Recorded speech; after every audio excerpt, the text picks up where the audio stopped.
बिस्मिल्लाहिर्रहमानिर्रहीम अस्सलाम वालेकुम स्टूडेंट्स। आज हम लोग करेंगे अपना MGT 211 का थीम नंबर 2। आज हम लोग एक तो पढ़ेंगे सबसे पहले इंटरप्रेन्योरशिप के बारे में। उसके बाद हम ये देखेंगे कि बिजनेस के हवाले से कौन सी एथिक्स और कौन सी सोशल रिस्पॉन्सिबिलिटीज का ख्याल रखना पड़ता है। तो सबसे पहले इंटरप्रेन्योरशिप को हम लोग समझते हैं। इंटरप्रेन्योरशिप क्या होता है? ये एक ऐसा डायनामिक प्रोसेस है जिसके थ्रू आप कोई ऐसी नई चीज़ क्रिएट करते हैं जो वैल्यू ऑफर कर रही हो, जिससे वो चीज़ आपको वैल्यूएबल लगे, कीमती लगे। ठीक है, इसमें आप लोग टाइम, एफर्ट और रिसोर्सेज भी इन्वेस्ट कर रहे होते हैं और साथ में मुख्तलिफ किस्म के रिस्क भी होते हैं जिनको आप लोगों को एज्यूम करना पड़ता है। हम मुख्तलिफ किस्म के रिस्क हो सकते हैं उसमें। फाइनेंशियल होते हैं, इमोशनल होते हैं और सोशल होते हैं। ठीक है, तो उसकी डेफिनेशन एक तो आप लोगों ने याद रखनी है एमसीक्यूज के हवाले से, और इसमें कौन कौन से रिस्क होते हैं ये भी आप लोगों ने याद रखना है। आगे है अगला एमसीक्यूज आपका, ये बड़ा इंपॉर्टेंट है कि रॉबर्ट हिसरिच ने जो इसकी डेफिनेशन बताई है, वो ये कहते हैं कि किसी की एफर्ट्स का वो फल, यूं समझ ले, किसी की भी एफर्ट्स का वो फायदा या वो फल जिसमें उसका मॉनेटरी गेन भी इंक्लूड होता है। मॉनेटरी गेन मतलब कि पैसे का हसूल, पर्सनल सेटिस्फेक्शन भी इंक्लूड होती है और इंडिपेंडेंस भी इंक्लूड होती है। ठीक है, यानी कि इंसान जो है इंडिपेंडेंट भी हो जाता है और उसको सेटिस्फेक्शन भी मिलती है। ठीक है, और इसमें मुख्तलिफ चीज़ें आ जाती हैं इंटरप्रेन्योरशिप के अंदर। इसमें एक तो इनोवेशन आ जाती है, यानी कि कोई नई चीज़ को आप लोग इन्वेंट करते हैं, क्रिएट करते हैं। इसमें यूजफुलनेस भी आ जाती है, कमिटमेंट आ जाती है कि जिसमें आप लोगों ने कॉन्टिन्यूसली काम करना होता है। रिस्क टेकिंग भी आ जाता है कि आप लोगों ने मुख्तलिफ किस्म के जो खतरात होते हैं उनको भी मद्देनजर रखना है, उसके लिए आप लोगों ने खुद को तैयार रखना होता है। और इसमें मुख्तलिफ किस्म के रिवॉर्ड्स भी आ जाते हैं। आगे है कि सक्सेसफुल एंटरप्रेन्योर के कौन कौन से ट्रेड्स होते हैं, तो ये सारे आप लोग माइंड में रख लेने हैं। एक तो ये कि वो इनोवेटिव थिंकर होता है, यानी कि नए नए सॉल्यूशंस ढूंढता है और नए नए आइडियाज मार्केट में इंट्रोड्यूस करवाता है। दूसरा कि एंटरप्रेन्योर जो होता है ना, वो रिस्क टेकर होता है। वो हमेशा हर किस्म की नाकामी को फेस करने के लिए तैयार रहता है और नाकामियों से वो सीखता है। उसकी एक तो विजन क्लियर होता है, उसको पता होता है कि मैंने क्या करना है, कैसे करना है। प्लान उसके पास हमेशा स्ट्रेटेजिकली वो बिल्डअप करता है, उसके अंदर ये भी एबिलिटी होती है। और स्ट्रॉन्ग वर्क एथिक्स को वो समझता है, यानी कि काम की जो अखलाकियात होती हैं उसके साथ भी वो कंसिस्टेंट रहता है। वेल इन्फॉर्म्ड होता है, इंडस्ट्री के हवाले से, ट्रेंड्स के हवाले से उसको अच्छे से इंफॉर्मेशन होती है। कोई चेंज आ गया उसके मुताबिक वो अडेप्टेबल होता है, नई चीज़ जो फ़ौरन से इंट्रोड्यूस करवा देता है। सेल्फ कॉन्फिडेंट होता है, उसके अंदर लीडरशिप स्किल्स होती हैं ताकि वो टीम्स को अच्छे से मैनेज कर सके। उसकी कम्युनिकेशन क्लियर होती है ताकि वो ट्रस्ट बिल्ड कर सके। और गोल ओरिएंटेड होता है, हमेशा जो भी काम करता है माइंड में पर्पस को सामने रखते हुए करता है। ठीक है, तो ये हमेशा एक अच्छे और कामयाब एंटरप्रेन्योर की ये ट्रेड्स होती हैं। ठीक है, आगे हमारे पास एंटरप्रेन्योरशिप के अंदर क्या क्या चैलेंजेस आ सकते हैं। एक तो ये होता है कि इसके अंदर हमेशा अनसर्टेनिटी और रिस्क रहता है। कोई गारंटी नहीं होती कि हमेशा आपको इनकम या हमेशा आपको कामयाबी आएगी। आपको कोई ना कोई नाकामी का भी सामना करना पड़ जाता है। इसके अलावा आपके अंदर एक और चैलेंज ये होता है कि जो सरमाया होता है उसको एक्सेस करना मुश्किल होता है, टाइम को मैनेज करना मुश्किल होता है, उसके लिए आप लोगों को स्ट्रगल करनी पड़ती है। अच्छे और जो हुनरमंद जो एम्प्लॉयज़ होते हैं, स्किल्ड जो एम्प्लॉयज़ होते हैं, उनको अपनी तरफ अट्रैक्ट करना और फिर उसको अपनी कंपनी के अंदर या अपने बिजनेस के अंदर उन एम्प्लॉयज़ को रिटेन रखना, ये भी एक मुश्किल काम होता है। उसके बाद कस्टमर बेस बिल्डअप करना। हमने कोई नई चीज़ इंट्रोड्यूस करवाई, लोग उसको खरीदेंगे, नहीं खरीदेंगे, तो अपने जो कस्टमर्स होते हैं वो बिल्डअप करना, ये भी एक मुश्किल होता है, स्पेशली जब मार्केट के अंदर दूसरे भी कंपैरेटिव लोग मौजूद हों। उसके अलावा कानूनी जो भी रुकावटें होती हैं उनको फेस करना पड़ता है। मार्केटिंग करनी पड़ती है और मार्केटिंग के लिए आप लोगों के पास बजट भी कम होता है, कंपटीशन का भी सामना करना पड़ता है और नाकामी के जो भी होती है, रिस्क वगैरह, तो उनको भी ओवरकम करना होता है। तो ये कुछ चैलेंजेस होते हैं एंटरप्रेन्योरशिप के अंदर। ठीक है, आगे हम लोग बात करते हैं टाइप्स ऑफ एंटरप्रेन्योर्स। ये जो है ना फॉर्म्स ऑफ एंटरप्रेन्योर्स, ये बहुत ज़्यादा इंपॉर्टेंट है आप लोगों के एमसीक्यूज के हवाले से। ये जितनी भी टाइप्स है ना, ये सारे एक एक एमसीक्यूज हैं आपके, ठीक है। इनोवेटिव एंटरप्रेन्योर कौन होता है? जो कि नए प्रोडक्ट और नई टेक्नोलॉजीज इंट्रोड्यूस करवाता है। ये आप लोगों ने भी साथ साथ माइंड में बिठाते जाए, कौन सा एंटरप्रेन्योर जो है वो क्या करता है। इमिटेटिव एंटरप्रेन्योर क्या करता है कि जो पहले से चीज़ें मौजूद होती हैं उन्हीं को रिफाइन करता है, उनको ज़्यादा यूँ समझ लें कि बेहतर बनाता है। उसके बाद एक होते हैं सीरियल एंटरप्रेन्योर्स। ये क्या करते हैं कि ये कामयाबी के लिए मुख्तलिफ किस्म के वेंचर्स इंट्रोड्यूस करवाते हैं, लॉन्च करवाते हैं, ठीक है। यानी कि एक बिजनेस है, उसमें कोई मुख्तलिफ किस्म की नई चीज़ें इंक्लूड करना, या कोई जैसे जो जूतों का किसी का है वो यूँ समझने के बिजनेस है, जैसे ये स्टाइलो वगैरह हो गया। इसमें मुख्तलिफ किस्म के कोई नया डिज़ाइन आ गया, उससे रिलेटेड मुख्तलिफ किस्म के वेंचर्स जो है वो लॉन्च करवाना, ये सब कुछ इसमें आ जाता है। उसके बाद आ जाता है सोशल एंटरप्रेन्योर्स। ये क्या करते हैं कि सोसाइटी और इन्वायरमेंट के अंदर जो भी चेंजेस आ रहे होते हैं ना, उसको वो प्रियोरिटाइज करते हैं, उसके मुताबिक वो चीज़ों को ढालते हैं, ठीक है। सोसाइटी को इन्वायरमेंट का जो इम्पैक्ट होता है उसको मद्देनजर रख के ये चलते हैं। उसके बाद है लाइफ स्टाइल एंटरप्रेन्योर्स। ये जो पर्सनल इंटरेस्ट होता है उसके साथ साथ अपने बिजनेस को अलाइन करते हैं।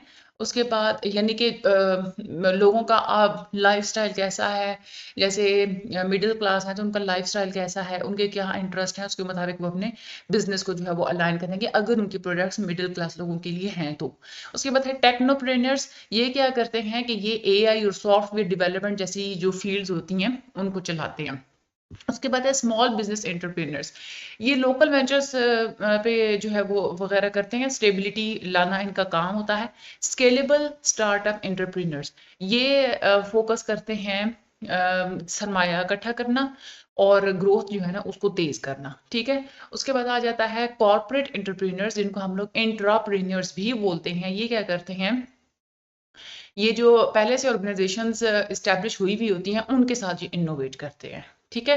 तो ये सारे आप लोगों ने अपने माइंड में बिठाने के कौन से जो एंटरप्रेन्योर्स होते हैं वो क्या करते हैं। आगे हम लोग चलते हैं startup versus small business. Startup क्या होता है? एक किसी भी बड़े से आइडिया पे आप कोई नई कंपनी बिल्ड करते हैं, उसको हम लोग बोलेंगे स्टार्टअप, ठीक है। इसमें आप लोगों का एम्बिशन ये होता है कि मैंने ग्रो करना है फास्टली और नई प्रोडक्ट्स लेके आनी है, इनोवेशन, ठीक है। लेकिन ऐसी जो स्टार्टअप होता है ना, जो हमेशा उसके अंदर रिस्क हमेशा हाई होता है। ऊबर हो गया, व्हाट्सएप हो गया, ये बहुत बड़ी कंपनीज हैं, ठीक है, बड़े आइडिया पे बिल्ड, ये दीज आर द स्टार्टअप। और स्मॉल बिजनेसेस क्या होते हैं? कोई ऐसा छोटा मोटा कारोबार खुद स्टार्ट कर लेना, जो कि खुद ऑनर ही उसको चला रहा होता है लोकल मार्केट के अंदर, और लोकल मार्केट मार्केट को ही वो फोकस करता है, और इनकम जो है वो कंसिस्टेंट होती है। जैसे किसी बार्बर की शॉप है या कोई ट्यूशन सेंटर है, this is a small business, ठीक है। तो ये दोनों आप लोगों के एमसीक्यूज बड़े इंपॉर्टेंट है। आप लोगों को वो एग्जांपल भी दे के पूछ सकते हैं कि इसमें से स्टार्टअप, ये वाली जो एग्जांपल है ये स्टार्टअप की है या स्मॉल बिजनेस के, इस तरह से, ठीक है। आगे है हमारे पास SMEs and economic development in Pakistan. SMEs क्या होता है? SME stand for small and medium enterprises. ये तो ये आप लोगों का एमसीक्यूज हो गया, ठीक है। ये स्मॉल और मीडियम लोकल की यूं समझ ले कि ये एक कंपनीज होती है, एंटरप्राइजेज होती है, ये हमारी पाकिस्तान की इकोनॉमी की यूं समझ ले कि रीढ़ की हड्डी है। हमारी जो नॉन एग्रीकल्चरल एम्प्लॉयमेंट है उसमें से 80% इन्हीं इंटरप्राइजेस के ऊपर डिपेंड करता है। और हमारे मुल्क का टोटल जो जीडीपी है उसमें से 40% जीडीपी ये एसएमईज ही बनाती हैं।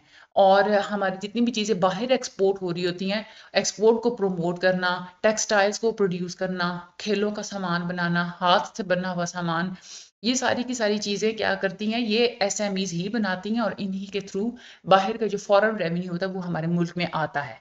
एक तो इसे ये है कि गुर्बत कम होती है, क्योंकि इससे सेल्फ एम्प्लॉयमेंट होती है, लोग छोटे पैमाने पे खुद काम कर रहे होते हैं, तो गुर्बत ज़ाहिर है कि कम होती है, स्पेशली देहाती इलाकों में। दूसरी ये कि जो इंडस्ट्रीज होती हैं उनके साथ ये सब कॉन्ट्रैक्टर्स के तौर पे ये एसएमईज काम करती हैं, और इस तरह से इंडस्ट्रियल डेवलपमेंट होती है, इनोवेशन और फ्लेक्सिबिलिटी भी आ जाती है, क्योंकि ये छोटे पैमाने पे काम हो रहा होता है। जैसे ही मार्केट की डिमांड थोड़ी चेंज होती है तो छोटे पैमाने पे जो काम होता है ना उसके अंदर चेंजेस लाना ज़्यादा आसान होता है। तो ये बहुत ही क्विकली रिस्पॉन्ड करती हैं मार्केट डिमांड्स को, ठीक है।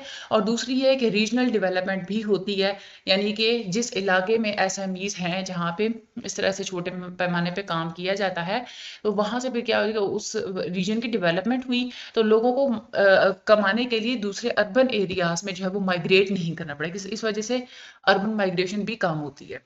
लेकिन जो हमारी जो एसएमईज़ हैं पाकिस्तान में, इनको मुख्तलिफ़ किस्म की रुकावटों का भी सामना करना पड़ता है। ये भी आप लोगों ने याद रखनी है।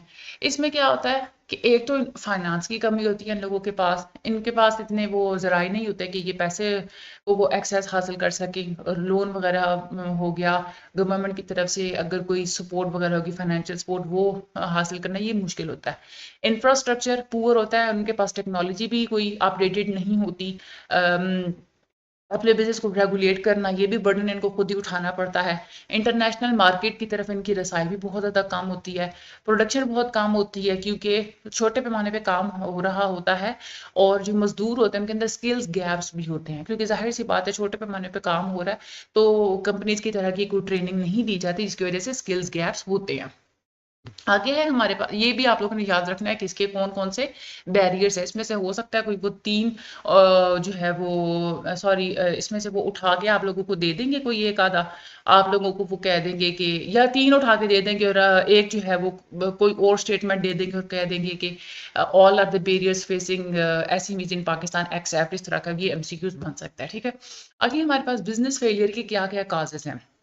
हमारे यहाँ पाकिस्तान के अंदर बिज़नेसेस मोस्टली जो है वो फ़ेल हो जाते हैं। एक तो ये है कि प्लानिंग की कमी है, फाइनेंस तक एक्सेस बहुत लिमिटेड है, मैनेजमेंट पुअर है, वीक मार्केटिंग होती है, रेगुलेटरी चेंजेस होती है, रेगुलेट करना बिज़नेस को वो बहुत ज़्यादा मुश्किल होता है।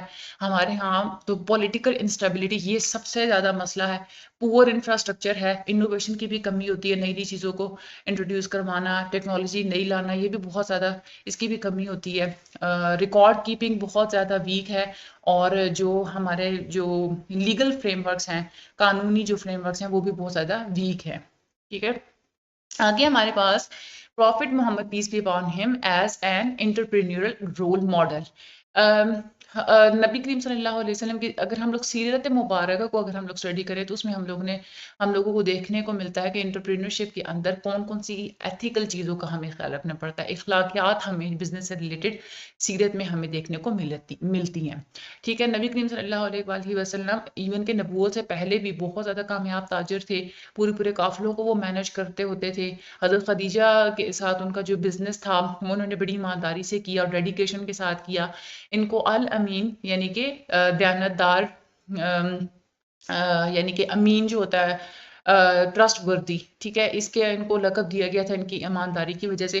ये अल अमीन का क्या मतलब होता है? ट्रस्ट वर्दी। एक तो ये भी आप लोगों का एमसीक्यूज़ हो गया, ठीक है। उसके अलावा इनकी जो कामयाबी थी उसके पीछे हाथ किस चीज़ का था? एक तो ये एथिकल कंडक्ट, इखलाकियात एक तो अच्छी थी, कम्युनिकेशन एक्सीलेंट थी, और दूसरे वो मेहनती थे, हार्ड वर्क। ये चीज़ें थी जिसकी वजह से इनकी जो है वो सक्सेस इसकी इन चीज़ों के ऊपर बिल्डअप हुई थी। ग्लोबल आउटलुक भी हमें देखने को मिलता है, उनके पास एक पूरा ग्लोबल आउटलुक भी था, पूरी दुनिया के बारे में एक नॉलेज था, क्योंकि वो मुख्तलिफ किस्म के कल्चर्स के साथ इंटरैक्ट करते रहते थे। आगे है हमारे पास business ethics and social responsibility.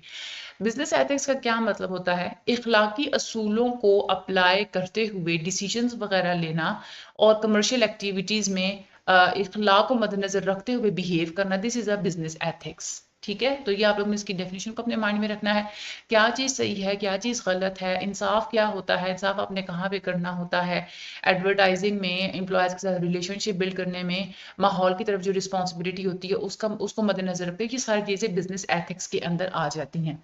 Business ethics के जो कोर प्रिंसिपल्स हैं वो यहाँ पे बताए हुए हैं 7।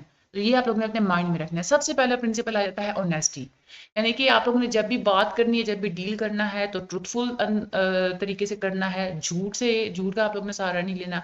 उसके बाद आ जाती है इंटेग्रिटी, यानी कि चाहे जितनी भी टफ सिचुएशंस हों, एक्ट आप लोगों ने मॉरली करना है, इखलाकी तौर पे ही आप लोगों ने काम करना है, जो भी आप लोगों ने काम करना है। उसके बाद आ जाता है फेयरनेस।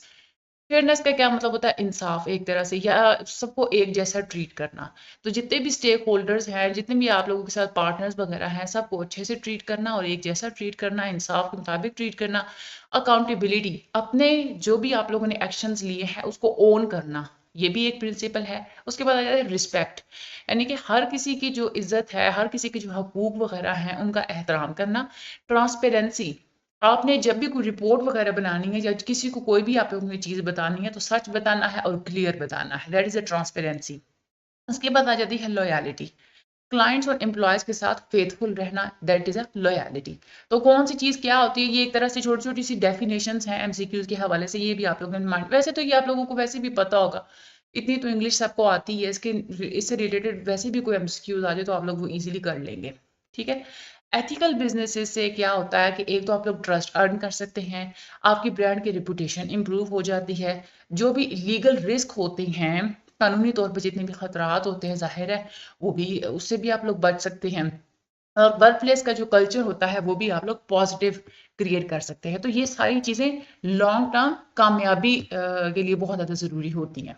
आगे है prophetic sayings on business conduct, कुछ अहादीस हैं बिजनेस के हवाले से। सबसे पहली एक हदीस है, तिरमिजी की ये हदीस है कि जो ईमानदार और सच्चा ताजिर जो होता है वो शुहदा, सालिहीन और अम्बिया के साथ उठाया जाएगा, ठीक है? तो ये भी आप लोगों के एमसीक्यूज में आ सकता है कि तिरमिजी की हदीस, वैसे तो चांस तो नहीं, लेकिन इनका कोई पता नहीं है, वो दे भी सकते हैं। एक एक बच्चे को उन्होंने 80 एमसीक्यूज बनाना है तो वो कुछ भी कर सकते हैं। सही मुस्लिम की हदीस है कि जो जमा करेगा नाहक तरीके से, ये नहीं है कि वैसे ही थोड़ा बहुत जो जमा करेगा जैसे झूठ वगैरह से, तो वो गुनहगार है, ठीक है? एक और सही मुस्लिम की हदीस है कि जो धोखा दे वो हम में से नहीं। और सुनन इब्न माजा की हदीस है कि पे the worker his wages before his sweat ड्राइज, यानी कि मजदूरों को उनका पसीना खुश्क होने से पहले ही उनको जो है वो दिहाड़ी या जो भी उन लोगों के पैसे बनते हैं वो अदा कर देने चाहिए, ठीक है? तो आज का जो हमारा चैप्टर था उसका यहाँ पे इन्होंने थोड़ा-सा कंक्लूजन दिया है कि हम लोगों ने तो एंटरप्रेन्योरशिप को हम लोगों ने देखा। एंटरप्रेन्योरशिप इनोवेशन, एम्प्लॉयमेंट और इकोनॉमिक ग्रोथ के लिए बहुत ज़्यादा ज़रूरी होती है। उसके बाद हम लोगों ने prophet Muhammad peace be upon him की थोड़ी-सी हम लोगों ने उनकी लाइफ से एग्ज़ाम्पल्स को हम लोगों ने स्टडी किया। एसएमईज़ का क्या जो है वो रोल होता है और कौन-कौन से उन लोगों को चैलेंजेस का सामना करना पड़ता है, ये हम लोगों ने चीज़ों को स्टडी किया। तो बस अब एक दफ़ा चाहे तो इसको या तो आप लोग रीड कर लें, चाहे तो आप लोग लेक्चर को एक दफ़ा और सुन लें, तो ये आप लोगों का लेक्चर जो है वो बिल्कुल डन हो जाएगा। इंशाल्लाह अगला जो हमारा लेक्चर होगा उसमें हम लोग थीम नंबर 3 को कवर करेंगे, वो भी हमारा एक ही पार्ट के अंदर हो जाएगा क्योंकि वो भी कोई इतना बड़ा नहीं है। उसमें बहुत सारी चीज़ें हैं जो कि रिपीट हुई हुई हैं, तो वो मैं आप लोगों को कट करवा दूँगी, सिर्फ वही चीज़ें करवाऊँगी जो कि वन टाइम है, जो कि आप लोगों के पेपर में आनी है, ठीक है? तो मुझे अपनी ये दुआ में याद रखिएगा। Thank you so much. And channel को आगे आप लोग ज़्यादा से ज़्यादा इन वीडियोज़ को आप लोग शेयर कीजिए क्योंकि बहुत सारे ऐसे स्टूडेंट्स हैं, न्यू स्टूडेंट्स ख़ास तौर पे जिनको नहीं पता चैनल के बारे में, या जिनको नहीं पता कि हमारे चैनल पे ये वाले जो लेक्चर्स हैं वो अपलोड हो चुके हैं। तो आप लोग उनको ये वीडियोज़ लाज़मी जिस जिस भी आप लोग ग्रुप्स स्टडी ग्रुप्स में हैं वहाँ पे आप लोग लाज़मी इसको शेयर करें ताकि बच्चों को थोड़ी-सी अवेयरनेस मिल सके, ठीक है? तो बाकी मुझे अपनी दुआ में याद रखिए। Thank you so much and अल्लाह हाफ़िज़।